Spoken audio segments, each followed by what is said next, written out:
আসসালামু আলাইকুম আপুরা ভাইয়ারা, সবাই কেমন আছেন? কলই শাক রান্না করব।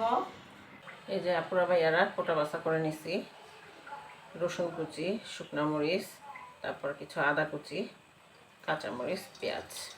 তেল গরম হয়ে গিয়েছে। প্রথমে এই যে রসুন কুচি আর এই শুকনো মরিচ কুচিগুলো আগে দিয়ে দিচ্ছি।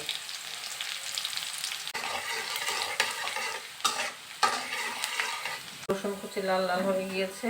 এখন দিয়ে দিচ্ছি কিছু আদা কুচি, দিয়ে দিচ্ছি পেঁয়াজ কুচি আর এই যে শুকনো মরিচ। ভালো করে এই যে শাক, এখন শাকগুলোকে দিয়ে দিচ্ছি। এই শাক রান্নায় আদা কুচিটা অ্যাড করার চেষ্টা করবেন, তাহলে হজমের সুবিধা হবে। দিয়ে দিচ্ছি লবণ। লবণটা আমি একটু কম দিলাম, চেক করে লাগলে আবার দিব।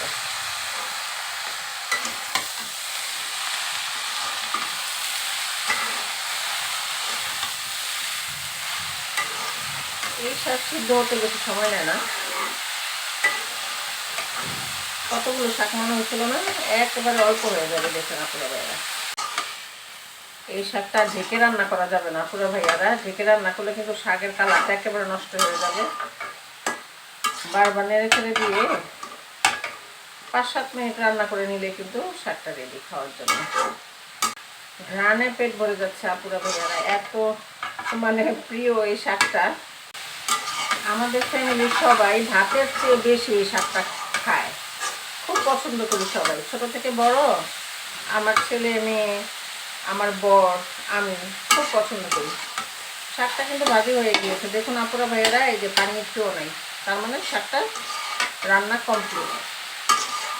আর এই শাকটা কিন্তু কড়াইতে রাখা যাবে না, তাহলে কালার নষ্ট হয়ে যাবে। আমি বাটিতে বেড়ে নেব, বাটিতে বেড়ে নিচ্ছি যাতে শাকের কালারটা সুন্দর থাকে।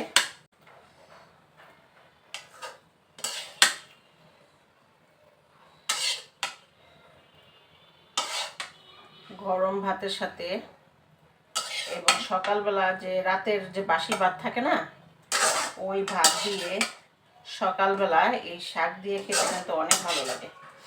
এই হচ্ছে ছোটকলই শাকের ফাইনাল লুকটা। তো আপুরা ভাইয়ারা, এই যে শুকনো মরিচ পোড়া দিয়ে এইরকম ছোটকলই শাক রান্না করে গরম ভাতের সাথে খেতে কিন্তু অমৃত লাগে। তো আমার রেসিপি ফলো করে রান্না করে খেয়ে দেখবেন কেমন লাগে, এবং আমার আজকে শাক রান্নাটা কেমন হয়েছে কমেন্ট করে জানাবেন। আজকে এখানেই বিদায় নিচ্ছি। আল্লাহ হাফেজ।